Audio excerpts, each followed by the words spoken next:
자, 그럼 이제 우리 이어가지고 11페이지 두 번째 스타필로코커스 보실 차례죠.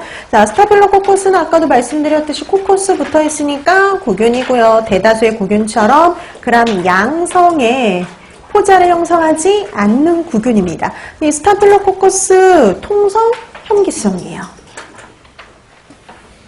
이게 대표적인 식중독균과 관련이 있어요. 그래서 두 번째 식중독과 관련 있는 대표적인 균이 바로 포도상 구균입니다. 황색 포도상 구균. 좀 더 제각을 하자면 황색 포도상 구균이 대표적인 스타필로코커스 균 속에 해당이 돼요. 자, 그 다음에 세 번째 뭐 나오냐면 슈도모나스 나오죠. 그럼 슈도모나스 아까도 했듯이 이 슈도모나스와 관련된 것들도 좀 보셔야 되는데 슈도모나스는 기본적인 그람 음성의 호기성 간균에 해당이 돼요. 여러분 그람 음성균들은 포자를 만들지 않죠. 그 다음에 수용성 형광색소들을 생성을 해요. 그래서 우유의 색깔 변폐들하고도 좀 관련이 있습니다. 우유들이 변폐되는데 색깔이 좀 달라져요. 뭐 청색으로 되기도 하고 황색이 되기도 하는데 그런 우유의 색깔 변폐와 관련 있는 게 바로 이 슈도모나스예요. 색소를 생성하거든요. 그 다음에 단백질 유지 분해력이 커요. 특히 저온에서요. 그리고 이제 제일 중요한 게 비어있죠. 슈도모나스균은 대표적인 저온 균에 해당이 되죠. 저온균입니다. 저온균이에요. 그래서 이거 같은 경우에는 특이하게 식품을 저온 보관했을 때, 냉장 보관했을 때 부패, 변질과 밀접한 관련이 있는 균 이렇게 생각하시면 되고요. 그 다음에 우점종이기도 했죠. 특히 어떤 식품의 우점종이냐면 어패류의 우점종이었어요.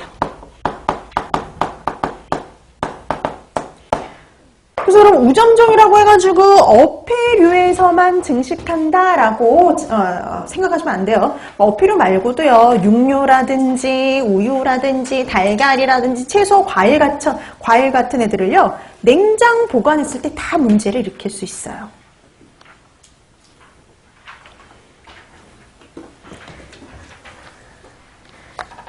자, 그래서 슈도모나스는 대표적인 저온에서 식품을 부패시키는 저온균이었고요. 어패류의 우점종이기도 합니다.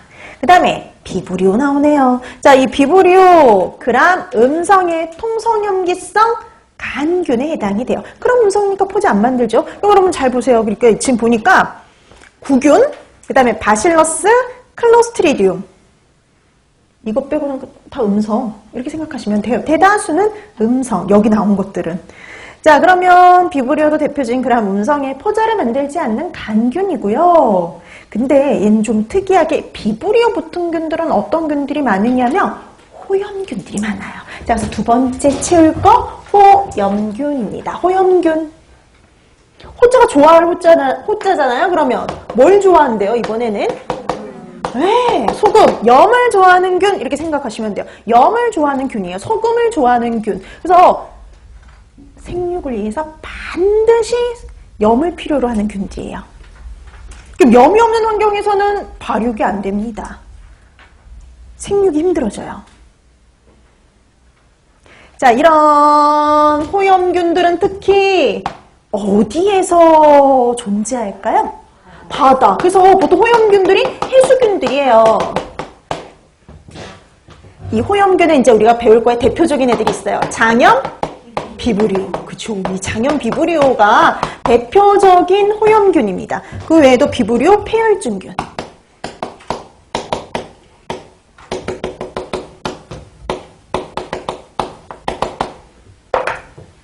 그래서 비브리오 그러면 호염균 염을 좋아해요. 그래서 생육에 반드시 염을 필요로 하는 균이에요. 근데 여러분 앞에 비브리오가 붙는데 염이 반드시 필요하지 않는 균도 있거든요. 그거의 대표가 뭐냐면 콜레라예요. 콜레라균이에요. 이제 나중에 이 콜레라 어디 가서 공부하시냐면은요. 감염병 가서 공부할 거거든요. 근데 이 감염병인 콜레라는 원래 인도의 겐지스강 유역에서 발원을 했어요. 거기서부터 시작했거든요. 강에서 시작했어요. 그러니까 원래 일반적인 비브리오들은요, 장염 비브리오나 비브리오 폐혈증균들은 절대 강에서 검출이 될 수가 없어요. 염이 없는 환경에서는 절대 생육이 불가능하거든요. 근데 특이하게 콜레라균은 그 정도로 의존적이지 않습니다. 염이 증식에 반드시 요구되진 않아요.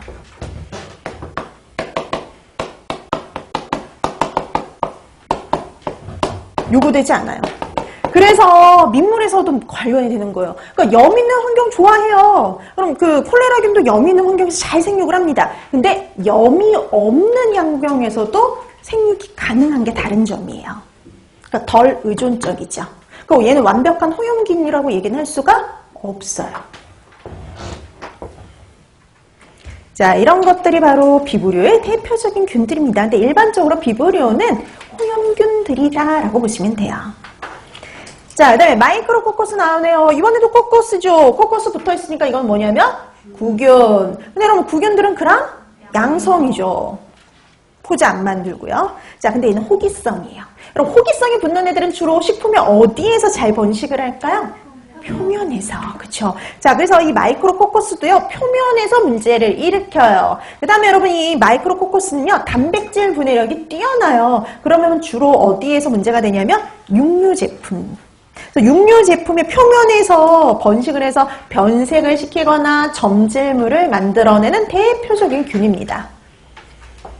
그래서 여러분 이게 소시지 같은 거 오래 보관하다 보면요, 소시지 표면에 이렇게 물방울처럼 이렇게 점질물이 생기는 게 있거든요. 그런 게 바로 마이크로코커스 균 때문에 그래요. 그래서 소시지 표면에 물방울 모양의 점질물을 만드는 대표적인 원균이에요.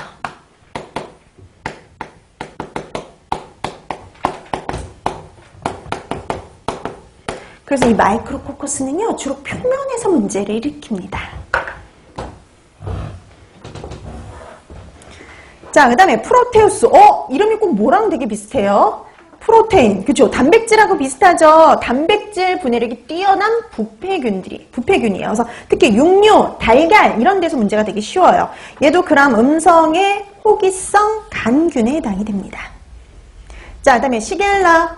이 시겔라 같은 경우도 그람 음성의 무포자 간균인데요. 얘는 거기다 하나를 더 붙여두셔야 돼요. 장내세균과에 해당이 돼요. 장내세균과. 시겔라는 장내세균과입니다. 그러니까 사람이나 동물의 장내에서 발견될 수 있는 균이에요. 얘는 대표적인 게 이질균이요.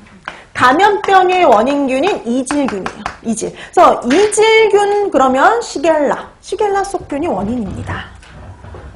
자, 그 다음에 뭐가 있느냐?